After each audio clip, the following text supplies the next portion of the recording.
Pernahkah berpikir tentang sepasang mahkota yang terpasang indah di kepala ayah dan ibu kita? Maksudku bukan mahkota yang dijual bebas di pasaran atau di mall, tapi sebuah mahkota kehormatan yang sangat membanggakan. Pernah berpikir tentang itu? Jika tidak, maka biarkan aku menceritakan suatu kisah agar aku, kamu, dan kita semua mulai memimpikan mahkota itu dan jadikan mimpi itu kenyataan. Pernah dengar kisah seorang anak yang berusia 11 tahun yang buta tetapi mampu menghafal 30 juz Al-Quran? Ya, anak luar biasa itu bernama Muaz. Muaz adalah seorang anak yang lahir kurang beruntung layaknya manusia normal lainnya. Anak ini lahir dalam kondisi tidak dapat melihat. Sebagaimana orang buta lainnya, ia tidak bisa banyak melakukan sesuatu, terbatas oleh ketidakmampuannya untuk melihat. Namun, meski buta, ada yang unik pada anak ini. Ternyata Muaz telah berhasil menghafal Al-Quran lengkap 30 juz. Sejak awal ia melakukannya dengan penuh kesabaran dan juga didorong oleh motivasi yang tinggi. Hingga pada usianya yang ke-11 tahun, ia berhasil menghatamkan hafalan Al-Quran, sesuatu yang tidak semua orang dapat melakukannya, bahkan oleh manusia normal sekalipun. Dalam sebuah rekaman video acara TV yang dipandu oleh seorang imam masjid yaitu Syekh Fahad Al-Kandari sempat mewawancarai Muaz, bertanya bagaimana ia bisa menghafal Al-Quran dalam kondisinya seperti ini. Semangatnya untuk menghafal ayat-ayat Allah yang mulia membuat langkah kakinya ringan untuk pergi ke tempat gurunya. Dan terjadilah dialog antara Syekh Al-Kandari dan Muaz. "Saya yang datang ke tempat Syekh," kata Muaz. "Berapa kali dalam sepekan?" tanya Syekh. 3 hari dalam sepekan. Pada awalnya hanya sehari dalam sepekan. Lalu saya mendesak Syekh dengan sangat agar menambah harinya, sehingga menjadi 2 hari dalam sepekan.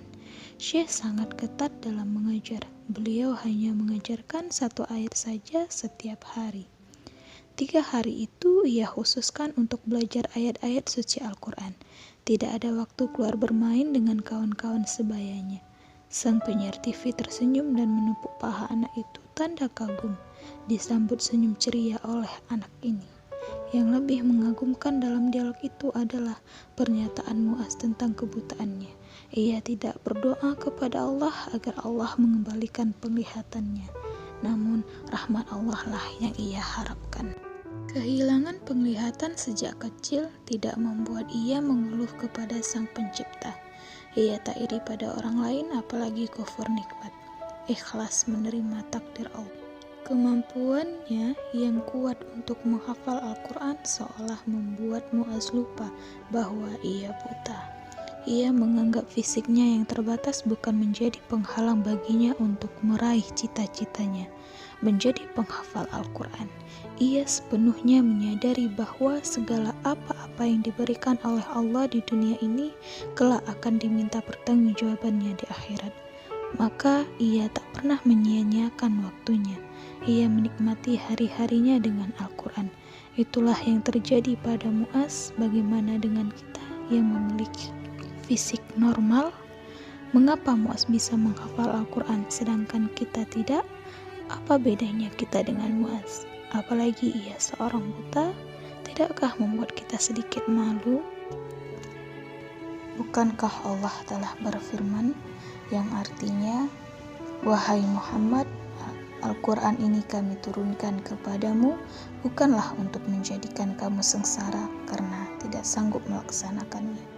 Quran Surat Toha ayat 2. Kemudian pada Surat Al-Qamar ayat 17 yang artinya, "Kami telah memudahkan Al-Quran untuk dihafal dan dijadikan nasihat. Karena itu, adakah orang yang peduli dengan nasihat Al-Quran?" Bagaimana dengan cerita Muaz tadi? Baik, saya akan melanjutkan cerita tentang Muaz. Kisah Muaz tidak terlepas dari pengorbanan ayah dan ibu. Terlebih pengorbanan pengorbanan seorang ayah yang selalu setia menemani Muaz dengan sepeda motor.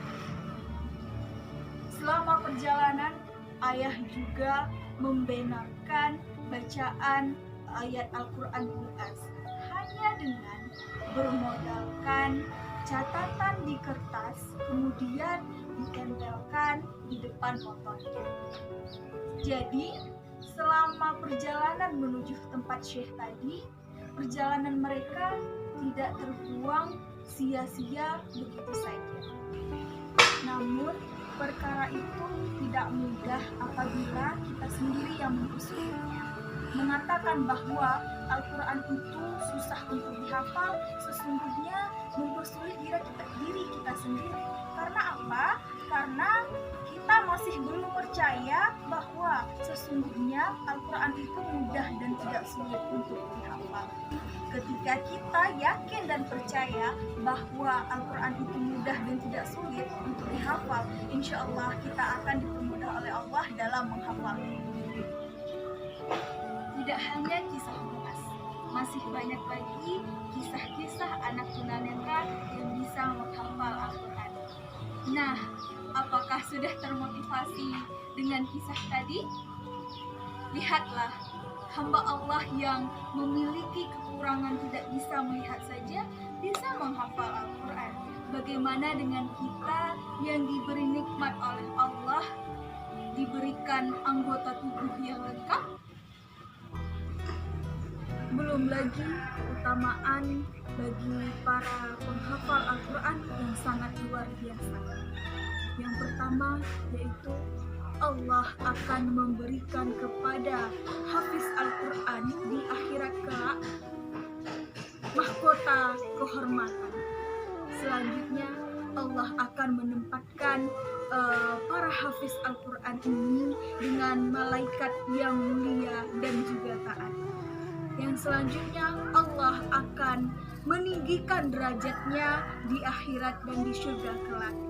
Dan yang selanjutnya Allah akan memberikan pertolongan dan syafaat dari Nabi Muhammad SAW. Namun tidak hanya para penghafiz Al-Quran saja yang dapat pertolongan, akan tetapi orang tua penghafal Al-Quran juga akan Allah beri pertolongan. Dan masih banyak lagi keutamaan yang luar biasa. Jadi, bagaimana? Apakah sudah siap untuk memulai menghafal Al-Quran? Memang menghafal Al-Quran tidak mudah, tapi dibutuhkan proses. Namun apabila kita mencoba untuk memulai dan juga berdoa kepada Allah dan niat hati yang kuat, insya Allah Allah akan membantu kita. Kita senantiasa selalu berdoa untuk diberikan keistiqomahan hati dekat dengan Allah dan juga menjaga kalam.